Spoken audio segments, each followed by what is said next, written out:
डभोई नगर पालिका के सुंदर कुआ बोड़वाड़ विस्तार में गटर और पीने के पानी की गंभीर समस्या बनते हुए स्थानिक लोगों के लिए ये समस्या सर दर्द समान बन चुकी है। डभोई नगर पालिका विस्तार में आए हुए सुंदर कुआ बोड़वाड़ विस्तार में पीने के पानी की गटर के पानी के साथ लाइन जुड़ जाने के साथ ये रोड विस्तार में गटर के गंदे बदबूदार पानी बह रहे हैं। लंबे वक्त से गटर उफरने की समस्या के कारण अब ये विस्तार काफी गंदा बदबूदार बन चुका है। पैदल चलने वाले वैसे लोगों को भी ये समस्या भुगतनी पड़ रही है। ऐसे में जल्द से जल्द नगर पालिका द्वारा ये विस्तार में ठोस कामगीरी की जाए, वैसी लोक मांग उठी है।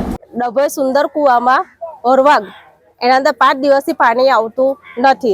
જે સવારે 1 વાગે પાણી બપોર સવારે 6 વાગે પાણી આવે છે, ગટરનું પાણી આવે છે। બપોરે બી જે 1 વાગે પાણી આવે છે તે બી ગટરનું પાણી આવે છે। એ પાણી કામમાં લાગતું નથી। જે 11:30 નું પાણી આવતું હતું તો આ લોકોએ 11:30 નું પાણી બંધ કરી દીધું છે।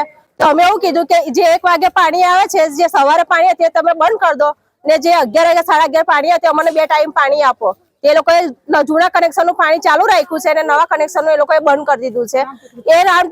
એ વિસ્તારના અંદર કોઈ જાતનું કોઈ સમસ્યા નથી, કોઈ જાતનું એ નથી ગટર લાઈનનો સુધારો થતો કે નથી રોડનો થતો, કોઈ જાતનો સુધારો થતો નથી। એ વિસ્તારના અંદર કોઈ જાતનું કોઈ સાંભળવા તૈયાર જ નથી। એ વિસ્તારમાં જાય છે આવે છે, નમાજો જાય છે આવે છે, કોઈ જાતનું કોઈ દેખવા તૈયાર નથી।